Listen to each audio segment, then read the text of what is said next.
Hello everyone. नमस्ते all of you. Dear student, आज हम पढ़ेंगे poem third, a tiger in the zoo, written by Leslie Norris. देखिए, इस पोएम में जो पोइट है वो हमें टाइगर कंपैरिजन करता है। एक वो टाइगर है जो केज के अंदर है, जो जू के अंदर हमें देखने को मिलता है। एक वो जो टाइगर है जो अपने नेचुरली हैबिटेट में रहता है, नेचुरल आवास में रहता है, यानी कि जंगल में रहता है। तो कंपैरिजन यहाँ पर करता है पोइट। तो इस पोएम का जो टाइटल है वो है ए टाइगर इन द जू। तो हम देखते हैं किस प्रकार से जू के अंदर जो टाइगर होता है उसकी जो सिचुएशन होती है वो किस प्रकार की होती है, और जो जंगल में जो टाइगर होता है जो अपने नेचुरल इन्वायरमेंट में होता है उसकी सिचुएशन किस प्रकार की होती है। तो ये जो पोइट हैं ये शॉर्ट स्टोरी राइटर हैं, जो छोटी छोटी जो कहानियाँ लिखते हैं उन्हीं में से इस पोएम को लिया गया है। और इस पोएम से बहुत महत्वपूर्ण इन्फॉर्मेशन हमें मिलती है, किस प्रकार से एक जो जानवर है उसके माध्यम से एक संदेश दिया गया है कि जब पावर को कैद कर दिया जाता है, किसी व्यक्ति की स्ट्रेंथ को छिपा दिया जाता है या उसको गुम कर दिया जाता है तो वो बेकार हो जाती है। जब उसको ओपनली यूज किया जाता है तो उसकी जो पावर होती है वो किस प्रकार से बढ़ जाती है। तो आइए इस पोएम में हम देखते हैं इसकी डिटेल समरी, फिर लाइन वाइज इसकी हम समरी देखेंगे, एक्सप्लेन करेंगे, और फिर लिटरेरी डिवोइस इस पोएम के हम देखेंगे। लास्ट में मल्टीपल चॉइस क्वेश्चन रहेंगे। तो देखिए, in this poem Leslie Norris has given an appropriate description of a tiger. इस पोएम में लेस्ली नॉरिस ने एक शेर, एक बाघ का एप्रोप्रिएट, उचित, प्रॉपर डिस्क्रिप्शन, वर्णन किया है। ये जो पोएम हम पढ़ेंगे इसमें जो पोइट है उन्होंने बहुत ही उचित विवरण किया है या उचित विवरण दिया है उस शेर का, जिसके बारे में हम जानेंगे। This poem contrasts a tiger in the zoo in his cage with the tiger in its natural habitat. Contrast है कंपैरिजन, तुलना की गई है यहाँ पर कि किस प्रकार से एक जो शेर है वो अपने नेचुरल आवास में रहता है, एक जो शेर है वो जू के अंदर यानी कि चिड़ियाघर के अंदर रहता है। दोनों के बीच तुलना की गई है। तो पोइट यहाँ पर बता रहा है this poem contrast a tiger in the zoo. इस पोएम में हमें पता चलता है, पोइट के माध्यम से बताया गया है कि जो शेर है वो जू के अंदर है, एक जो शेर है वो जंगल के अंदर है, अपनी नेचुरल आवास में रह रहा है। दोनों के बीच तुलना की गई है। तो ये जो पोएम है ये किस प्रकार से दोनों के बीच कंपैरिजन करते हैं ये हम देखेंगे। The poem moves from the zoo to the jungle. ये जो पोएम है, पोइट हमें एक सीन जंगल के अंदर जो शेर है उसका दिखाता है, एक जो सीन है वो चिड़ियाघर के अंदर जो जू है उसके अंदर जो शेर है उसके बारे में दिखाता है। तो यहाँ पर जो इमेजन की गई है, जो पिक्चर हमारे सामने आती है वो टू टाइप्स की है। सिचुएशन को दर्शाया गया है कि एक जो शेर है वो जंगल के अंदर विचरण कर रहा है, एक जो शेर है वो पिंजरे के अंदर विचरण कर रहा है, यानी कि जू के अंदर है। And back again to the jungle, और वापस जंगल की तरफ आती है। यानी कि ये जो पोएम जब हम पढ़ेंगे एक सीन हमें जू के बारे में देखने को मिलेगा और एक जो सीन है वो जंगल के बारे में देखने को मिलेगा। The poet sees a tiger full of rage but quite moving in his cage in a starry night. The poet sees a tiger, poet देखता है एक शेर को फुल ऑफ रेज, बहुत ही गुस्से में, बट क्वाइट, वो शांत भी है। अब जो पोइट है वो एक सीन उसके माइंड में आ रहा है, एक सीन को वो देखता है कि एक शेर है जो काफ़ी गुस्से में उसको दिखाई दे रहा है लेकिन शांत भी है। ये इसके अपोजिट सिचुएशन यहाँ पर बनती है कि शेर कभी भी शांत दिखाई नहीं देता है। शेर जो होता है उसका रोविला स्वभाव हमें दिखाई देता है, शेर जो होता है वो काफ़ी शक्तिशाली हमें दिखाई देता है। Moving in his cage in a starry night, यानी कि जो पोइट है उस शेर पे जिसके ऊपर नज़र पड़ी है वो केज के अंदर, पिंजरे के अंदर कैद है, और तारों भरी रात में पोइट की नज़र उस पर पड़ती है, वो पिंजरे के अंदर विचरण कर रहा है, घूम रहा है। यानी कि जो पोइट है वो हमें बता रहा है कि किस प्रकार से पिंजरे के अंदर जो शेर है वो इधर उधर घूम रहा है और पोइट की नज़र उस पर पड़ती है। The poet feels that the tiger should have been moving fairly in the forest and hunting at his will, but now he is locked in a concrete shell behind the bars. At night he watches stars with his brilliant eyes and longs for freedom। तो किस प्रकार से जब वो पिंजरे के अंदर घूम रहा है तो कवि महसूस करता है, कवि को महसूस होता है कि वह बाघ जंगल में स्वतंत्र रूप से घूम रहा होता।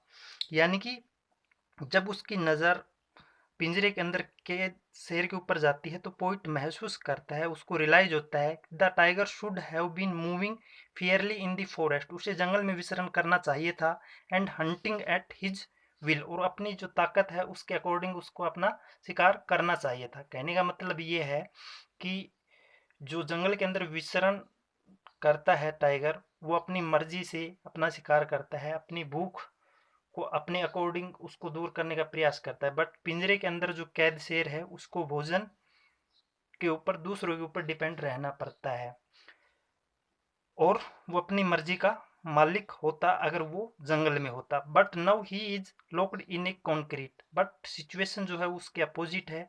अब जो शेर है वापिस पोइट की जो नज़र है वो आती है जू के अंदर, यानी कि वो जो शेर है उसको जंगल में होना चाहिए था, वो कहाँ पर है, वो कॉन्क्रीट शेल, यानी कि जो कंक्रीट से जो सेल बनाए गए, जो जेल बनी हुई है उसके अंदर वो कैद है, उसकी जो ताकत है वो उसके अंदर दबी हुई है।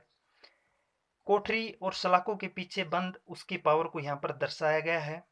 At night he watches star with his brilliant eyes, रात्रि के समय ब्रिलियंट आइज यानी कि चमकदार, जो शेर होता है उसकी जो आंखें होती हैं बड़ी चमकदार होती हैं, बड़ी प्राउड उसकी आइज में हमें देखने को मिलता है। चमकदार आंखों से सितारों को देखता है और आज़ादी की इच्छा करता है, उसके मन में ये भाव देखने को मिलते हैं। पोइट के माध्यम से पता चलता है कि तारों भरी जो रात है उसको वो निहार रहा है, देख रहा है टकटकी लगा के, वो होता है बड़े ध्यानपूर्वक देखना। विद हिज ब्रिलियंट आइज, अपनी जो चमकदार जो उम्मीद भरी जो आइज हैं उनसे, एंड लॉन्ग्स फॉर फ्रीडम, और चाहत रखता है और उसकी इच्छा है कि उसको वहाँ से आज़ादी मिले, वो वहाँ से फ्री हो। तो आइए अब हम इसकी स्टेंजा वाइज डिटेल समरी पढ़ते हैं। अभी हमने डिटेल समरी पढ़ी तो इसमें हमने जाना किस प्रकार से पोइट बता रहा है कि जो शेर होता है उसकी जो नेचुरल पावर हमें देखने को मिलती है जब वो फ्री होता है, जब वो जंगल में विचरण करता है, अपने अकॉर्डिंग अपनी लाइफ को जीतता है। देखिए शेर जो होता है वो जंगल का राजा ऐसे ही नहीं कहा जाता है, उसका अपना एक वजूद होता है, अपना एक स्टैंडर्ड है, और इकोसिस्टम को बनाने के लिए वो शिकार करता है, वो किसी को नुकसान नहीं पहुंचाना चाहता। अगर इकोसिस्टम में चेंजमेंट होगा, उसके अंदर कोई प्रॉब्लम आएगी तो सभी के लिए वो नुकसानदायक होगी। तो आइए हम इसकी स्टेंजा वाइज डिटेल समरी पढ़ते हैं। इसमें विभिन्न प्रकार के लिटरेरी डिवोइस हमें देखने को मिली हैं तो उसको भी हम जानेंगे। तो देखिए, he stalk in his vivid stripes, ही है वो ह्यूमन बींग्स के लिए यूज होता है, बट यहाँ पर एनिमल्स के लिए यूज हुआ है। एनिमल्स के लिए हम इट का यूज करते हैं और टाइगर के लिए ही यूज यहाँ पर हुआ है। तो ही का यूज होना यहाँ पर दर्शाता है कि भाई किस प्रकार से जो जानवर है उसको मानव के समान पावर उसके अंदर दर्शाई गई है। तो ये लिटरेरी डू इसका एक महत्वपूर्ण पार्ट है, तो आगे जब हम पढ़ेंगे तो वहाँ क्लियर करेंगे कि ही किसको रिप्रेजेंट कर रहा है। He stalks in his vivid stripes the few steps of his cage on pads of velvet quiet in his quiet rage. तो देखिए इस स्टेंजे में बता रहा है वह कौन, शेर, वह सपशधारियों वाला है, विविड क्लियर, उसकी जो बॉडी के ऊपर जो धारियां हैं, जो कलर है वो स्पष्ट दिख रहा है कि उसकी जो फिजिकल जो स्ट्रक्चर है उसका जो कलर है वो किस प्रकार का है। The few step of his cage, यानी कि यहाँ इस स्टेंजे के अंदर हमें जो देखने को मिल रहा है केज, पिंजरा, तो इससे हम स्पष्ट समझ जाएंगे कि जू के अंदर जो टाइगर पिंजरे के अंदर कैद है उसकी यहाँ पर पोइट बात कर रहा है। और अपने पिंजरे में मखमली शांत एम खामोशी गुस्से के साथ चलता है। यानी कि ये जो है विलवेट, ये होता है कोमल नाजुक, यानी कि उसके जो पंजे हैं वो सख्त नहीं है, कठोर नहीं है, वो मुलायम है, क्योंकि उसने उनका यूज नहीं किया है, वो पिंजरे के अंदर कैद है। अगर वो जंगल में होता तो अपना शिकार करता, उसके जो पंजे हैं वो एक अलग प्रकार से वहां पर दिखाई देते। इन हिज क्वाइट रेज, और शांत भाव से वो रेज के अंदर, केज के अंदर दिखाई दे रहा है, बट उसको गुस्सा भी है, गुस्सा आ रहा है, शांत भाव से खामोश है वो, और अपने पंजों को इस प्रकार से उसने किया हुआ है कि जैसे कोई कोमल चीज हो, यानी कि उसके जो पंजे हैं बड़े नाजुक हैं, बड़े कोमल, यहाँ पर पोइट के माध्यम से दर्शाए गए हैं। तो यहाँ पर जो बात समझ में आती है कि जो शेर है उसकी पावर के विपरीत उसकी जो सिचुएशन है उसको यहाँ पर पोइट के माध्यम से दर्शाया गया है। तो आइए अब स्टेंजा सेकंड हम पढ़ते हैं। He should be lurking in shadow, sliding through long grass near the water hole where plump deer pass. देखिए, फर्स्ट स्टेंजा में हमने पढ़ा जू के अंदर टाइगर है, अब इसके अपोजिट कंपैरिजन यहाँ पर किया गया है।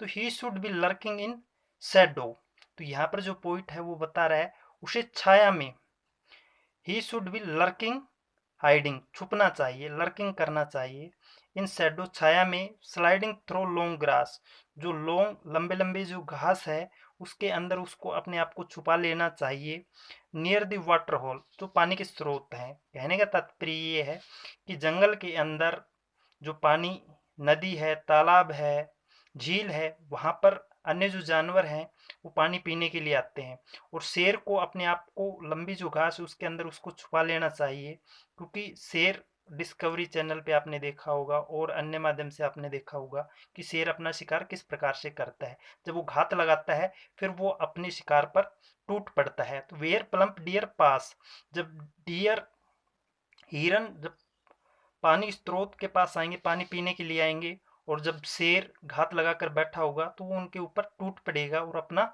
शिकार आसानी से कर पाएगा। तो यहाँ पर दर्शाया गया है कि किस प्रकार से जो उसके शिकार हैं, जो हिरन है, वो वहां से गुजरते हैं।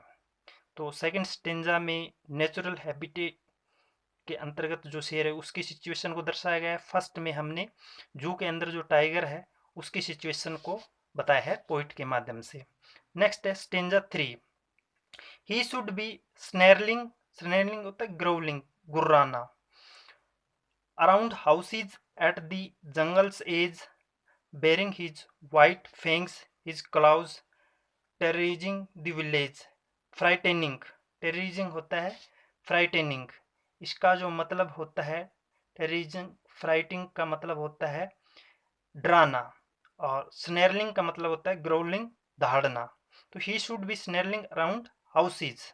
तो आप देख रहे हैं डे बाय डे जो मनुष्य ह्यूमन बींग्स हैं वो अपनी ज़रूरतों को पूरा करने के लिए जंगलों को काट रहे हैं, यानी कि जो जंगली जानवर हैं वो विलुप्त होने के कगार पे हैं। तो यहाँ पर पोइट बता रहा है कि किस प्रकार से जंगलों के किनारे बड़ी बड़ी कंपनियां बनाई जा रही हैं, फैक्ट्रियां बनाई जा रही हैं, मकाने बनाए जा रहे हैं। तो यहाँ पर पोइट बता रहा है ही शुड बी स्नेरलिंग, उसे धारना चाहिए, गुर्राना चाहिए, अराउंड हाउसेज घरों के पास जाकर, एट दी जंगल एज जो जंगल के किनारे पर बनाए गए हैं, यानी कि जंगल के किनारे पर, जंगल के पास जो मकान बने हुए हैं वहां पर जो लोग रहते हैं उनको उसे डराना चाहिए, वहां जाकर उसको गुर्राना चाहिए। बारिंग हिज वाइट फैंग्स, उसे अपने सफेद दांत, हिज क्लाउज अपने पंजे दिखाने चाहिए। वो लोग जो वहाँ पर रहते हैं, जो गांव वहाँ पर बन गए, वहाँ पर जो लोग रहते हैं उनको अपने सफेद दांत और क्लाउज, पंजे दिखाकर उनको डराना चाहिए, उनको वहाँ से भगाना चाहिए।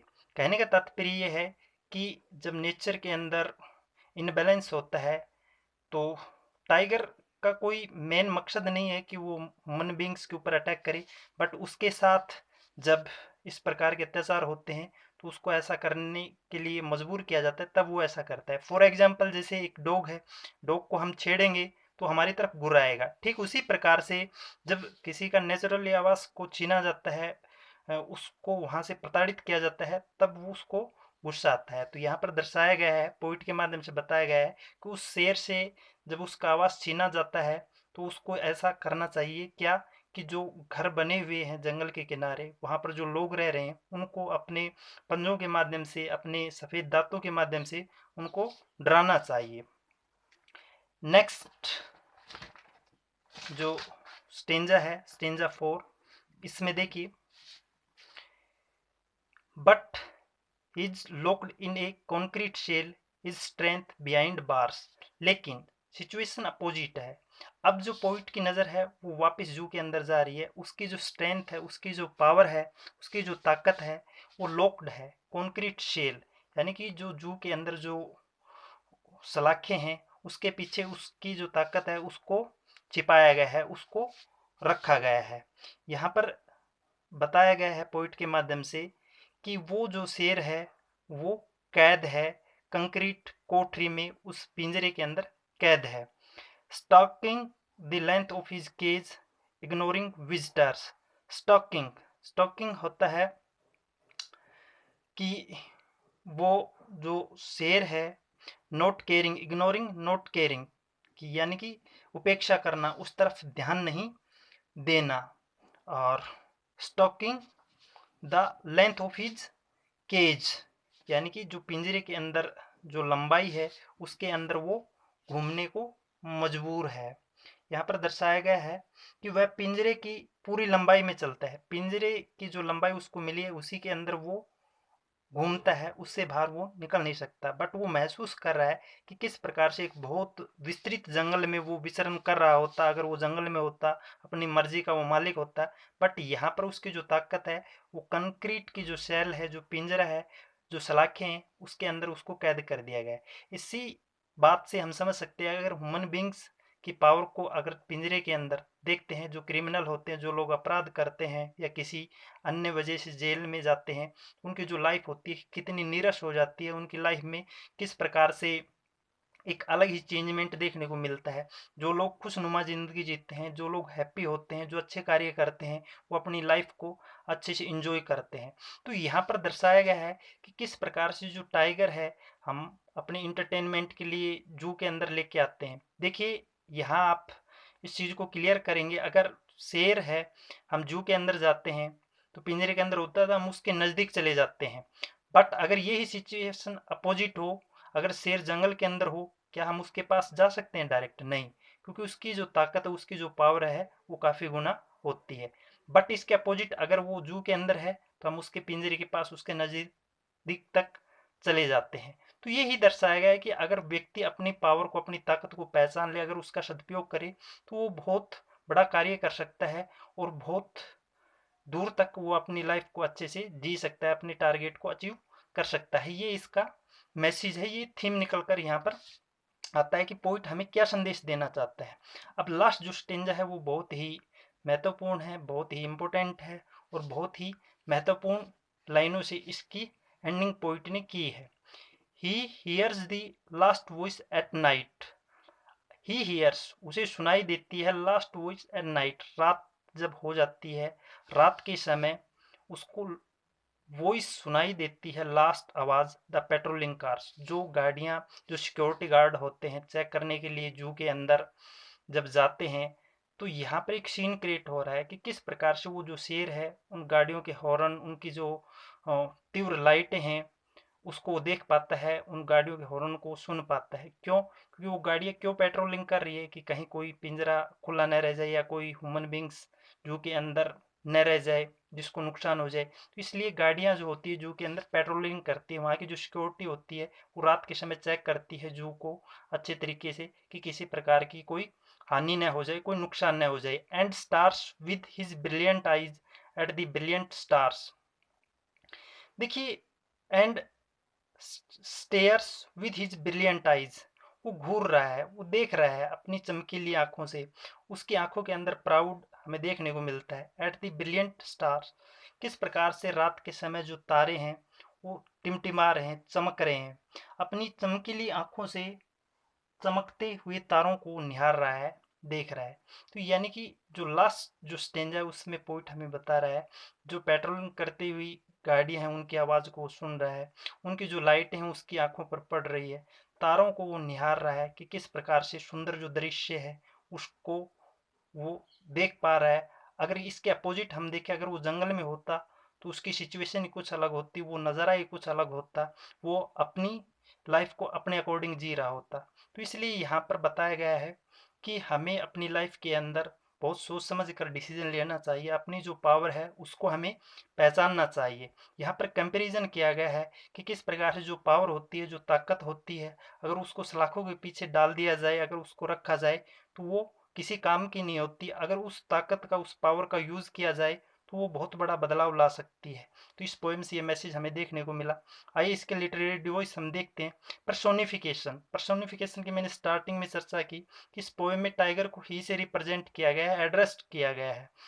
जब किसी ह्यूमन बीइंग की पावर को, जब किसी एनिमल्स को या किसी अन्य वस्तु को उस पावर से सिंबलाइज किया जाता है, उस पावर अकॉर्डिंग माना जाता है, तो वहाँ पर पर्सोनिफिकेशन हमें देखने को मिलता है।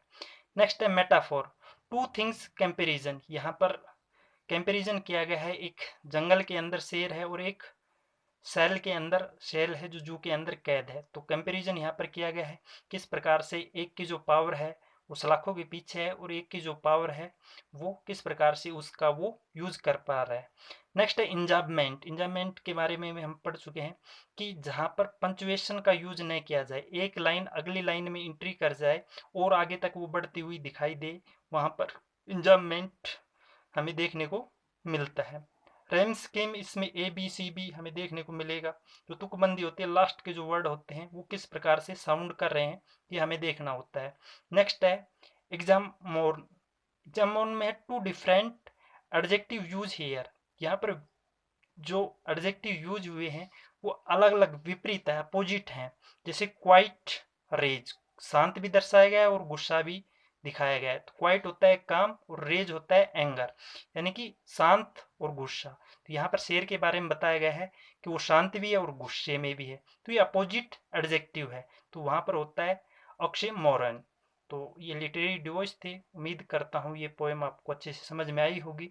अब इसके कुछ मल्टीपल चॉइस क्वेश्चन हैं, ये हम करके देखेंगे, लगा के देखेंगे कि इस पोएम में किस प्रकार से क्वेश्चन बनते हैं। तो उम्मीद करता हूँ ये पोएम आपको अच्छे से समझ में आई होगी और आप इसको अच्छे से वॉच करेंगे, अच्छे से पढ़ेंगे और समझने का प्रयास करेंगे कि जो पोइट है वो हमें किस प्रकार से एक बहुत बड़ा मैसेज कि इको जो सिस्टम है, जो नेचुरली जो सिस्टम है उसको हम किस प्रकार से बनाकर रखें। तो उम्मीद करता हूँ ये जो पोएम है आपको अच्छे से समझ में आई होगी और किसी प्रकार की कोई प्रॉब्लम हो, कोई डाउट हो तो आप कांटेक्ट करें, उस प्रॉब्लम को फाइंड आउट करें और डेली का काम डेली करने का प्रयास करें। डेली का काम डेली करेंगे तो आप सीखते जाएंगे और सीखते जाएंगे तो आप परफेक्ट होते जाएंगे। तो इन्हीं लाइनों के साथ मैं इस पोएम को फिनिश करता हूँ। Thank you, have a good day.